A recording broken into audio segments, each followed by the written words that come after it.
고린도전서 16장입니다. 16장은 앞장의 긴 교리의 논리를 끝내고 실천적인 권면을 하고 난 후에 사랑을 구체적으로 실천할 수 있는 헌금 문제에 대해서 언급하고 있습니다. 그 밖에 바울의 선교 계획, 디모데와 아볼로에 대한 몇 가지 인사 문제에 대해서 말한 다음 문안과 헌금 문제를 다루고 있죠. 1절에서 4절은 성도들을 위한 헌금 문제를 얘기하고 있습니다.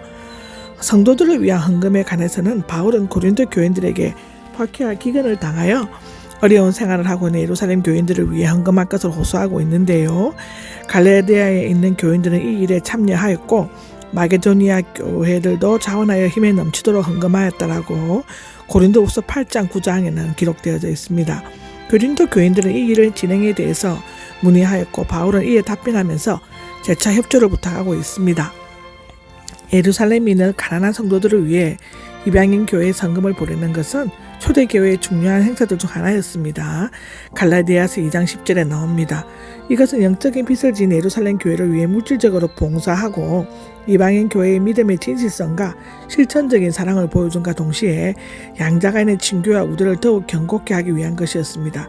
여기에서 쓰인 헌금은 모으다에서 비롯되었으며 반드시 내야만 하는 세금에 반대되는 별도의 헌금이 교제나 봉사 구제를 위해서 모이는 헌금을 가리키고 있죠. 성도와 교회에 헌금하고 구제하는 원칙이 세 가지로 2절에는 제시되고 있습니다. 첫째로는 헌금은 각 사람이 해야 한다는 것인데요.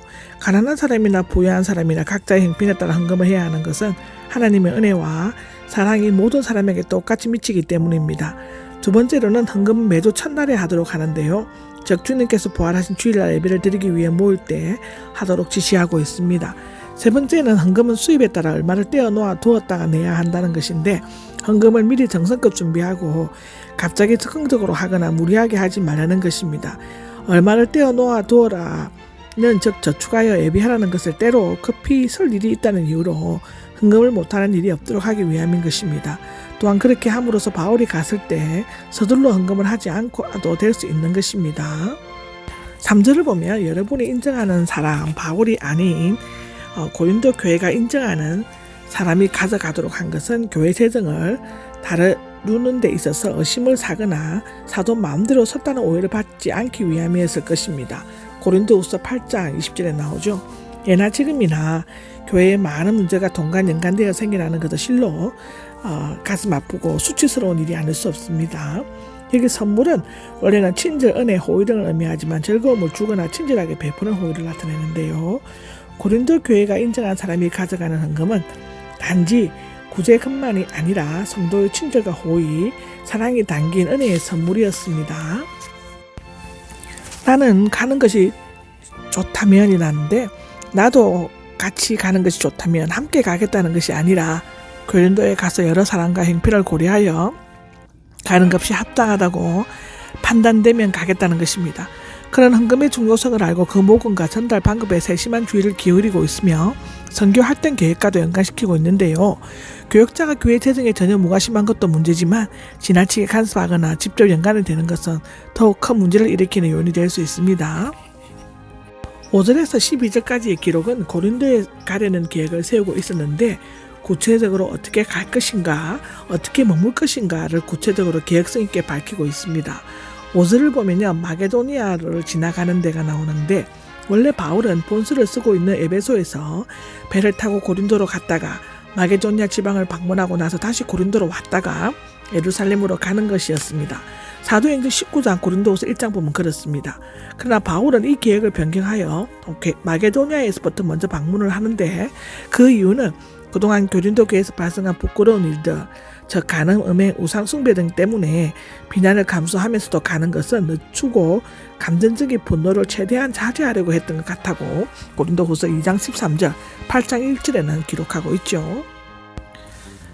어쩌면 겨울을 보내게 될지도가 나옵니다. 여기에서 여러분을 3번씩이나 반복하고 그들과 함께 머물기를 바란다고 말한 것은 고린도 교회 일부 성도들이 바울의 고린도 방문 가능성을 부인하고 있었기 때문이었던 것 같은데요. 아마도 바울이 겨울을 보낸 시기는 57년 말에서 58년 초 3개월 동안이었다고 하고 이때 고린도에 머물면서 로마를 기록했던 것 같습니다. 사도행전 20장에 나옵니다. 지중해의 겨울바다는 몹시 춥고 거셌기 때문에 겨울에 여행하는 것을 될 수 있는 대로 피하였다고 하는데요. 보내어 주도록 하기 위함입니다인데 바울이 고린도 교회에 머무르려고 하는 것은 교회의 복잡한 문제를 해결하고 당시의 일반 관계대로 전도 여행을 계속할 수 있도록 생필품을 공급하기 위함이었다고 사도행전 15장 17장에는 기록하고 있습니다. 주님께서 허락하시면 하는데 다시금 고린도에 갈 계획을 말하면서 잠시 만나기만 하지 않고 오랫동안 머물기를 바라면서 주님께서 허락하시면 이라는 조건을 붙이고 있습니다. 바울은 언제나 주의 종이라는 인식을 가지고 있으며 자신의 뜻과 생각을 고집하지 않고 여정을 개혁하거나 변경하는 것이 전적으로 주님의 뜻에 달려 있음을 고백한다고 사도행전 8장 야고보서 4장에는 나옵니다. 8절과 9절은 오순절까지의 얘기인데요. 고린도 전세의 시기와 장소를 추측할 수 있는 구절입니다. 에베소에 오순절까지 머무려고 한 것은 두 가지 이유인데 첫째는 효과적으로 머무려고 한 것은 효과적으로 일할 수 있는 큰 문이 열려있기 때문이었다고 하는데요. 이 효과적으로는 활동적으로 효율적으로 문은 기회의 통로를 의미하는데 이 말은 효과적으로 복음을 전파할 수 있는 철회의 기회가 주어졌음을 비유적으로 나타내고요. 고린도후서 2장 12절 골로새서 4장 3절에 기록되어져 있습니다. 에베소에서는 유대인들이 많이 살고 있었기 때문에 그들에게 효과적으로 전도할 기회가 많이 있을 것이라는 뜻인데요. 많은 사람들이 바울을 반대하기 때문인데 강할수록 쉽게 부러진다는 말이 있듯이 반대가 강할수록 회개할 가능성은 오히려 역설적으로 더 높아진다는 것입니다. 냉혹한 박해자 바울과 무자비한 로마 제국이 마침내 십자가 앞에 무릎을 꿇었던 회심의 역사가 그 사실을 뒷받침해 주는 것인데 아마도 바울은 심한 반대가 있는 것이 자신이 전하는 복음 사역에 생명력이 있기 때문이며 여기에서 비겁하게 물러서거나 포기할 것이 아니라 강력히 대응하여 방해자들을 물리치거나 그들을 해결시켜 복음의 일꾼으로 삼아야 한다는 강한 소명감이 있었기 때문입니다. 그런 에베소에서 아데미 여신을 섬기는 이교도들, 특히 그 우상을 만드는 데메드리오에 의해 많은 어려움을 겪었다고 사도행전 19장에는 얘기하고 있습니다. 디모데가 가면이 나오는데 바울은 사랑받는 믿음의 아들이요 동역자였던 디모데를 고린도 시제무 담당 에라스도와 함께 마게도니아를 거쳐 고린도로 보냈습니다. 사도행전 19장에 기록되어 있고 고린도전서 4장 7절에도 나옵니다.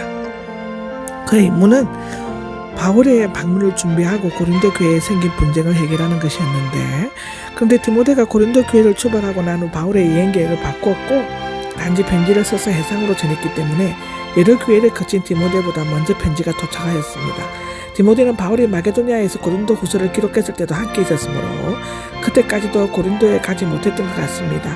고린도 후서 1장 1절에 보면 기록되어져 있습니다. 아무 두려움이 없이가 나오는데 고린도 교회의 분쟁이 심각할 뿐만 아니라 교직 고사들과 헬라 개변가들이 날뛰는 살벌한 상황에서 아직 연소한 젊은 목회자 디모데는 크게 위축되거나 두려움을 느낄 수가 있게 되었는데요. 그는 평생 동안 바울과 함께 헌신적으로 사역한 동역자로서 고린도 교회에 보낼 수 있는 가장 적합한 자였다고 로마서 16장 빌립보서 2장에는 기록되어져 있습니다.